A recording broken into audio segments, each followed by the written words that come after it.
Welcome back to the channel. Today we're with the Leap Motor C10, their D-segment SUV.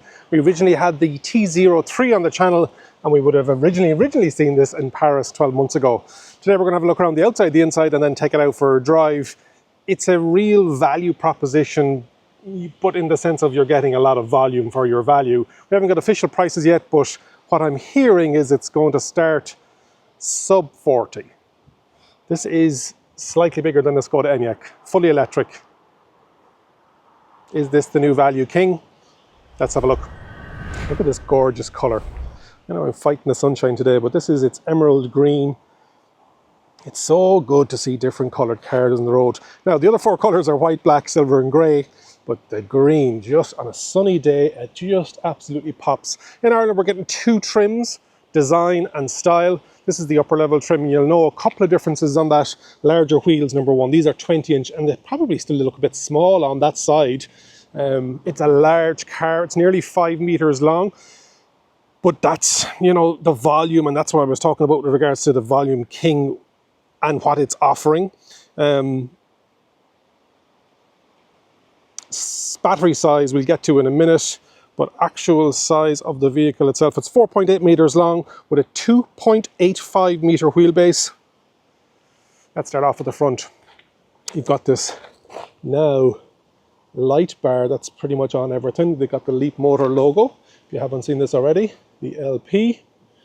Very smooth off front. So I'm getting ID4 vibes, I'm getting Porsche vibes. So there's definitely an amalgamation of designs going on, but very smooth, very aero. I washed it about 20 minutes ago and it was very easily washed and kept. Some gloss black down here with the fog lights, some passive aero down into along the side of the bumper, just to help with aerodynamics, and some matte black down here for venting. This will come in a range extended EV as well, but today we're obviously looking at the all electric. Your 360-degree camera down here, and nice blade design with your LED light in here.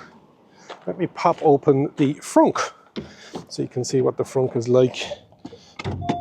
Two pulls, like its baby brother, the T03, and straight up, and you have a decent frunk there for your charging cables, etc. So that will be good.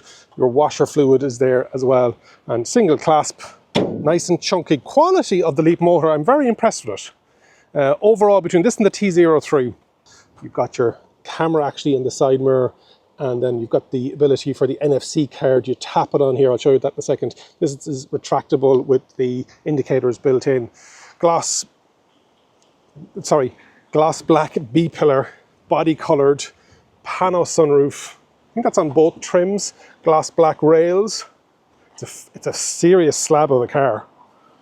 Only comes in 5-seater actually, whereas other cars from other manufacturers will try and squeeze 7 seats in here, but you're really gaining it in the rear passenger legroom. It's phenomenal. Some matte black down along the bottom. Round at the rear then you've got some more, a real aero designed again for this air to swip off past the high level brake lamp. You've got the window wiper built up in here, which is a lovely touch with the gloss black shark fin aerial up here.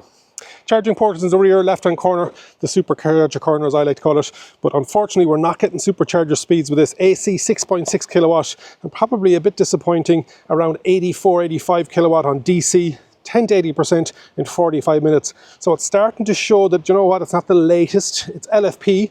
It's a fairly decent sized battery, but on the actual spec sheet, they're calling it the standard range. Now, I don't know, does that mean that we're going to be getting a long range battery in that? Battery on this is a, if I can remember, 69.9 kilowatt hour usable. WLTP range, it's saying 420 kilometers. Real world, probably in around that 350. But I found with the T03, the efficiency is there. On the upper level trim, you're getting that illuminated light bar that has the animations, and you've got your hazard lights, fog lights, and reversing lights are down here, which are really nice. Parking sensors, 360 camera. And fair play to Leap Motor and designs. This is where your opening is, not down here in the schmutz. Up here, lovely. Power tail lift on that top trim as well. 435 litres, It's a lovely wide open boot. It's a lovely deep open. It's just it hasn't got a lot of height. You've got more space in underneath here as well. And you can knock those seats flat, 60-40 split with 2 Isofix. Look at where they have the nice touch. Oop. And so you can see all the way through. Subwoofer, 12 speaker sound system, chop and bag hooks. I couldn't find a 12 volt, but you know what you have? You do have vehicle to load. There's 2 parts to this floor. If I can get into the other part, if I can remember how to maneuver myself around this. So, there we go. And this bit is hinged. And so you can see your Warning triangle, your domestic 3-pin socket, and then your Type 2 charging cable, your tow bar, etc. And that folds flat. Nice. Yeah, quality is very good, in fairness. Parcel shelf or tonneau cover there. You can see actually how wide it is there with the shoulders around between the C and the D pillar.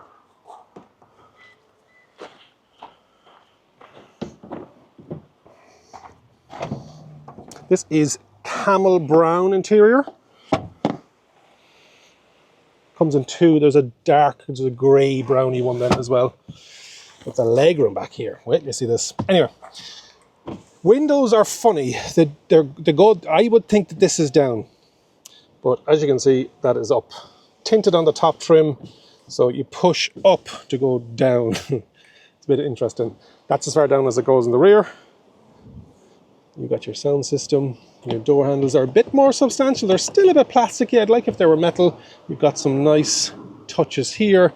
And as much as I love other colours, it's probably a lot of the same colour, if I'm honest. But it's great to have different colours, outside and inside. 2 Isofix. Now they're just literally wedges in here. There's no covers. You can see that down there. So I'm not sure how this is a silicone leather. It's an Okotex 100. Soft, but I wouldn't consider it leather. It's soft, it's supple, but you can definitely feel that there's a silicone-y kind of feel to it. Legroom. Acres. Acres and acres and acres of legroom and passenger room. You've got magazine holder.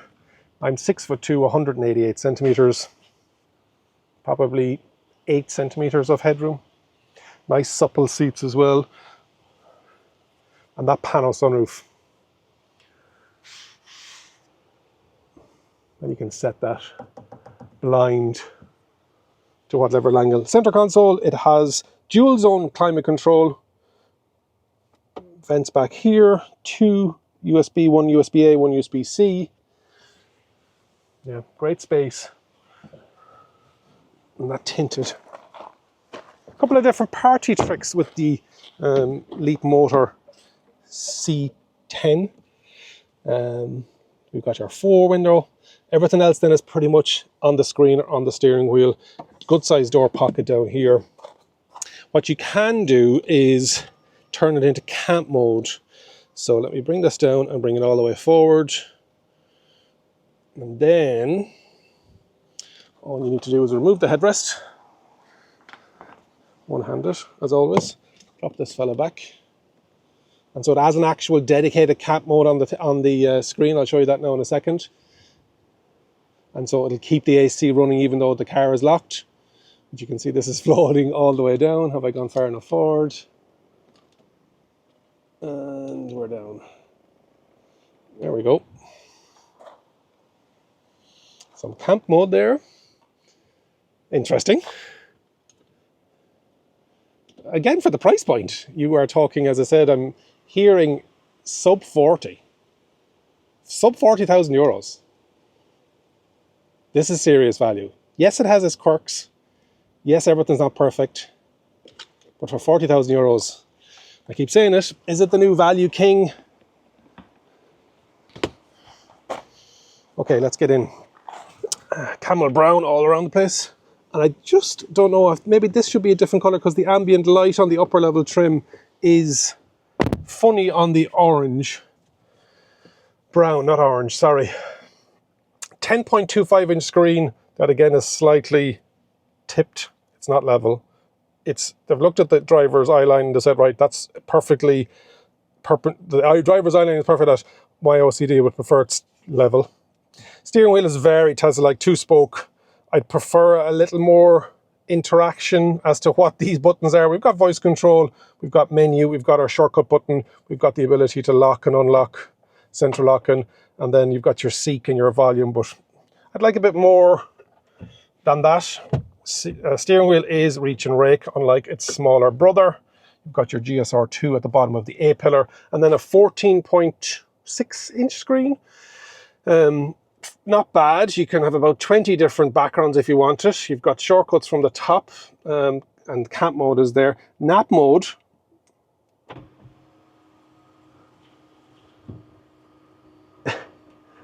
My seat's going back here, by the way. The blind is coming on. You can set the timer. You can turn off the screen, and you can have, that's babbling brook. That is crickets. That's the ocean. There's 4 or 5. Rain. More rain. And just chill out. Just, you know, when you need a nap. It actually will tell you when it thinks you're drowsy. And just and there's a speaker back here right beside my head. Just there. Lovely. You can set that up to 2 hours. 5 minutes up to 2 hours you can set it, and it'll just... There's a lot to be said for a nap. That was a lovely shot at my chin there, my other chin. And then everything's back to normal. So camp mode, nap mode, guard mode kind of leaves the AC on. It's kind of like for pets. So lots of stuff here. There's probably a bit too much. I'd love, like what they've done in the MG, to put a small bit of physical interaction. You have your climate control at the bottom, your front and rear demister. You've got the ability on this upper level trim for ventilated and heated seats, passenger, etc. Up in the roof unit, you have your blind, but also this button which moves the passenger chair forward and back. Never seen that before, but fair play. Mirror, light, card holder, mirror, light. Good big size as well. What else have we got on the infotainment screen besides navigation? Like its T03, it's a small bit slow. It hasn't been updated. I have this in dark mode here now at the moment, but you can set it so that it's automatic as well. Looking for that to be over-the-air updated would be great. And they've said that it is over-the-air updatable. 360-degree camera, and so you can see it in 3D mode, and you can have it in transparent, or you can have, look how fastly, look at the responsiveness in that. And so you can have it in transparent or not. And I like a small thing, like the fact that the color on the screen is the color of the actual car that you're in. It's a small thing, but what else have we got? What you don't have is Android Auto or Apple CarPlay. And it's a real Achilles heel for it. I love the phone mirroring option. It's even better when it's built in like the Renault stuff. But like you do have a browser, you have QD Link, which is kind of like a phone mirroring thing. You've got TikTok, so they Spotify. So they have the partnerships. I just don't know why they haven't done Android Auto or Apple CarPlay yet. So please, Leap Motor, do that, and you're going to be onto an absolute winner. Where are we doing? So since last charge, I've done nearly 300 kilometers. I have 101 kilometers left down there, you'll see. So that gives me a wheel roll range of 400 odd. Then, or just around 400, and WLT or usage 15 kilowatt hour per 100 kilometers. We've got our Bluetooth, we've got our map. What else is there? Oh yeah, you change your screens, and then yeah, pretty much. This is your key NFC card, and you have to put it here when you start off, and then that's a wireless charging pad. It's a very good wireless charging pad, actually, one of the better ones. Cup holders, some storage in underneath with a USB-A, C, and a 12 volt. Nice, huge, big glove box down here, and another 2 here for rear passengers or for front passengers. Sub 40,000 euros. It's not perfect, don't get me wrong, but on the upper level trim, you're getting 20-inch alloy wheels instead of 18-inch. You get the power tailgate, you get the rear privacy glass, heated seats, heated steering wheel, LED light bar at the rear, air quality monitor, the silicone leather seats, and the multicolour interior ambient lighting. So that's the difference between the two. I don't know if the walk is going to be a lot. I don't think it will be. What else have we got? The electric motor. It's rear wheel drive, which is a nice way of doing it. It is a 160 kilowatt electric motor, so it's not shirking in power. 218 PS and 320 newton meters of torque. It also has vehicle to load with a 3.3 kilowatt output. With the seats down, you're getting 1,410 litres in that 435 litre boot. That is the interior and exterior of the Leap Motor C10. The numbers aren't great. There's going to be a B10 and a B5 coming as well. So yeah, there's lots of stuff coming from Leap Motor. 51% owned internationally by Stellantis. So you're going to start to see this in Stellantis showrooms. So in the UK, you only have one trim, I think, and it's through a lot of Vauxhall dealers. In Ireland, dealerships haven't been announced yet, but there will be a geographical spread around the country. But there will be existing dealers that are dealing with the Stellantis brands, to my knowledge, would be the route to market. I like it. We'll have the price in about a week and a half. But as I said, I'm hearing sub 40. Could you live without Android Auto and Apple CarPlay for sub 40? I think you could, because I'm Bluetoothing the podcast anyway.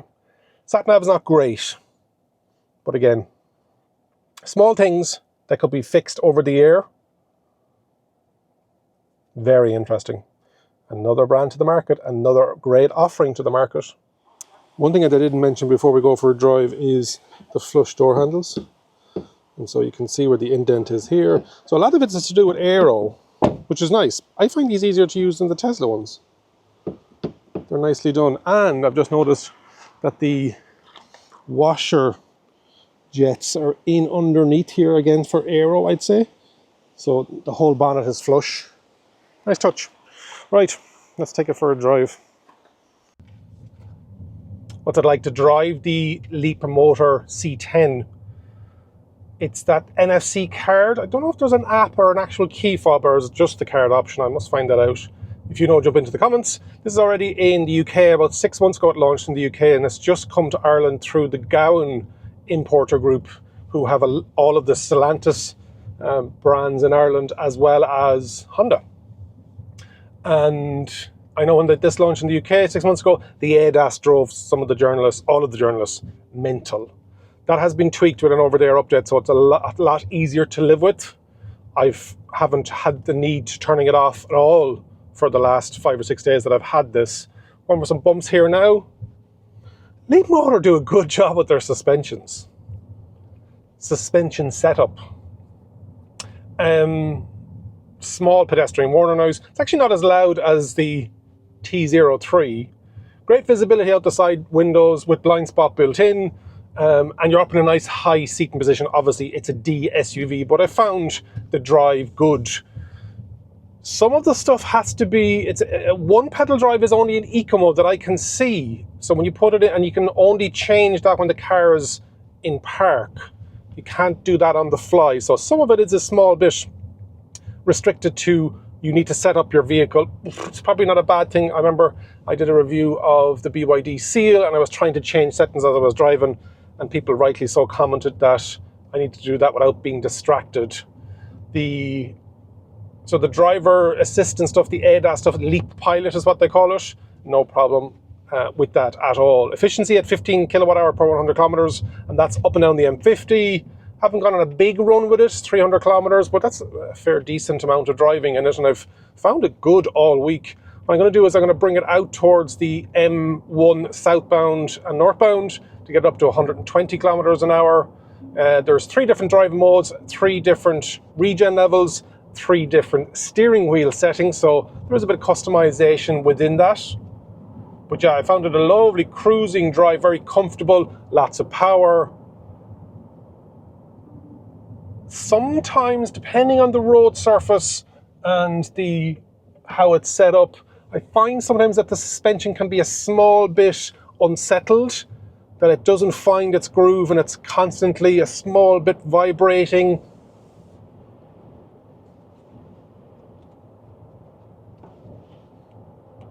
Wind noise. Those window controls. I'll push up to bring it down. And that's the rear one anyway. No, it's just a thick glass. It's not an acoustic glass. Actually not bad. I don't think I'll ever get used to those. Well, I probably would. The opposite. If that's a software update, I'd like to change those around, please. And I find the indicator stalk, it has a double click, as in a partial indicate. Is that what you call it? Single click. And so that will do 3, I think. Yeah, and then there's a proper, I just don't find that it writes itself enough that for me, and it's a very light noise, and maybe this is because of the update on the ADAS stuff, because I know it was binging and bonging at people, and they were driving them demented, but I find out that they've turned the volume of that indicator down, and because it doesn't self-write as much as I'd like it to when you change lanes on the motorway, etc., I find that I'm kilometers down the road, and next thing I look down, I realize that the indicator is still on. And so the self-writing or the level or the noise of the indicator, one of the two, it's not a satisfying click with regards to the indicator noise, indicator mechanism. On the right-hand side then, it's reverse neutral drive. It is very similar to Tesla. It's a stalk, and then for cruise control, you double pull it down. So a lot of the Leap Motor stuff has been inspired by Tesla. We've got our speed warning sign there with regards to the R132, 60 kilometers an hour. Steering has a nice feel. It's a good size steering wheel as well. It's a large car, and for 40,000 euros, it's definitely, a lot of manufacturers will be looking over their shoulder. As people out there are starting to look for the value brands, and we would have had traditionally associated value brands, we keep talking about the Skoda Enyaq, but there's others out there that aren't that much value. Not that they're not much value, they're gone more premium, whereas they would traditionally have been known as the value brand. There's a Peugeot 5008, roughly the same size as this, in a 5-seat configuration.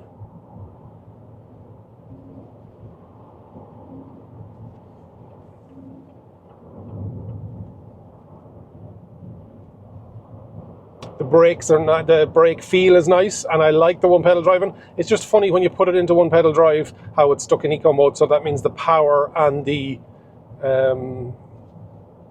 aircon are limited. So yeah, it's a funny one. I'd like to do that.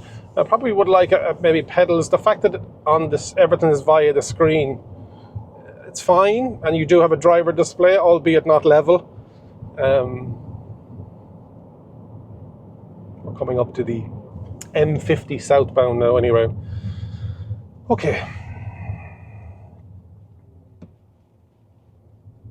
I don't know what this would be like on the 18-inch wheels. I believe the walk, as I mentioned in the static walk around, the walk between the entry level and the upper trim style to design, I don't think it's that much, and probably that's why they just haven't done it in the United Kingdom. So I know a lot of you viewers of the channel are based over there, so if you've gotten a C10 or you took a test drive, what did you like, what didn't you like, jump into the comments and let me know.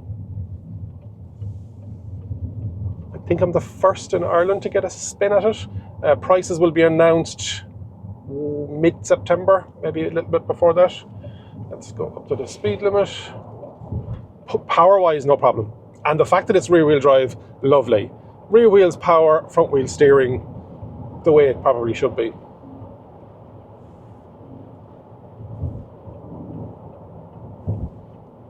Bit of road noise. You've got those larger wheels at 20-inch. It's very windy today. There's that indicator again that didn't self-write. Yeah. I'm looking forward to seeing more Leap Motor. Looking forward to the B10, the B05. I saw one of them at the Paris Motor Show last year. I can't remember which one. The names and numbers are a bit... The fact that this is the C10, but it's a D segment. Not good in the old marketing side of things. This will be in Australia. If you are watching this in Australia, jump into the comments and let me know. and other markets as well. So where are you watching this from? Why did you click on this video that I put up about the Leap Motor C10? Did you buy it already and you're wondering, is this the right car? Did I miss something? That's probably a yes anyway, an affirmative, as much as we're trying to cover everything. Okay, we're up to 120 here. Pickup is great, and that's in normal mode as well.